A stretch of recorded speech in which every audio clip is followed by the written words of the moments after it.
negosyong yan. Tama? Oo. Sa tingin mo, saan galing yung pera nila?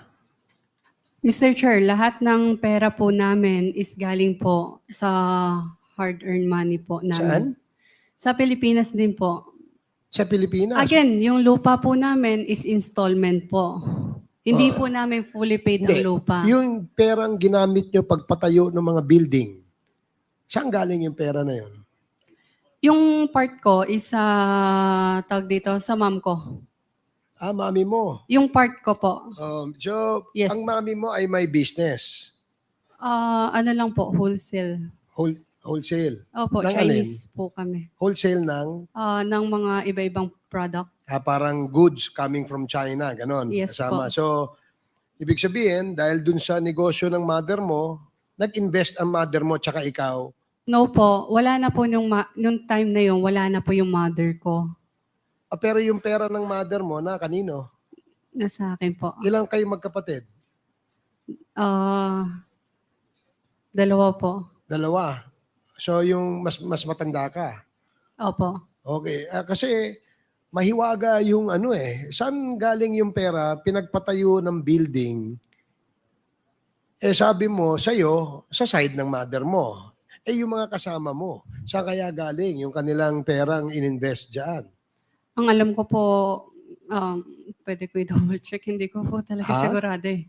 Ano yung pakiulit? Pwede ko po i-double check, hindi ko po sigurado. Sige, kasi po, Mr. Chair, hindi ko naman po talaga alam kung paano po. If you're gonna ask me po right now, hindi ko po Yung may explain sa inyo.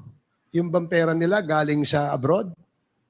Hindi ko po alam. Yung bang pera nila ay galing sa negosyo nila rito? Hindi ko po talaga alam.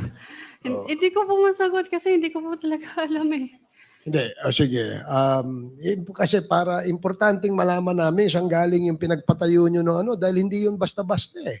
Diba? Gaya ng sinabi mo, nung tinanong kita, mga investor, no? Parang ikaw, investor.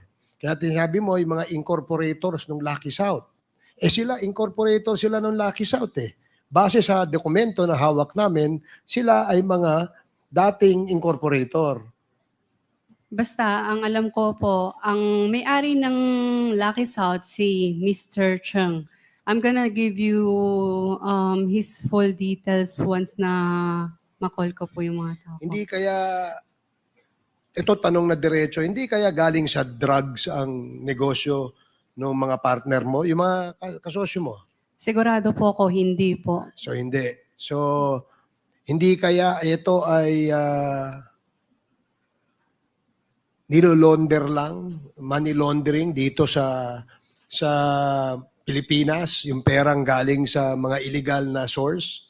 If you're gonna ask me po, hindi po. Gaano For mo me. kakilala yung Mr. Wu?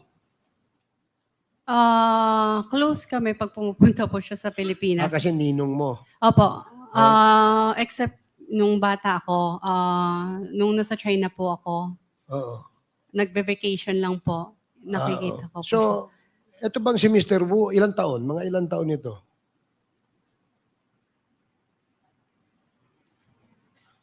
$40 plus? May asawa? Yes po, meron. Chinese, Pilipina? Chinese po. Nandito sa Pilipinas o wala? Wala po. Sa China? Nasa Singapore po. Anong negosyo niya sa China? Alam mo? Sino po? Si Mr. Wu. Wala. So, hindi mo siya ganun kakilala to know. Ang alam ko lang po is nagtatrabaho siya sa government agency noon. Tapos nag-resign na po after. Tapos nagnegosyo siya. Opo. So dati siyang empleyado ng China government. Tama? Simpleng police lang po siya. Yon. So, Pero actually, again, nag-resign na rin po siya. oo, tama ka. Kasi yun din ang aming information. No? Dati siyang police. In fact, marami siyang record. Alam mo ba na may mga record siya sa pagiging police? Record na? Record na maraming negative na record siya doon sa China. Alam mo ba yon? Sige, sasabihin ko sa iyo at the appropriate time. Okay?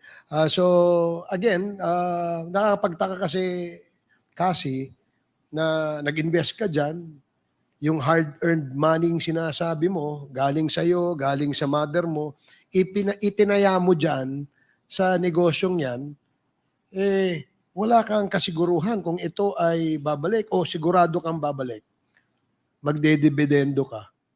Mr. Chair, wala po kasiguraduhan sa negosyo. Okay, tama yan. No? Kasi yun din ang aking pananaw. No? Dahil pagka nag-invest ka, lalo na kung malaki ang investment mo, no, para ka nagsusugal. Di ba? Mababawi mo lang siguro yon kung siswertehin ka sa sugal. Tama ba ako? Opo. Okay, sige. So no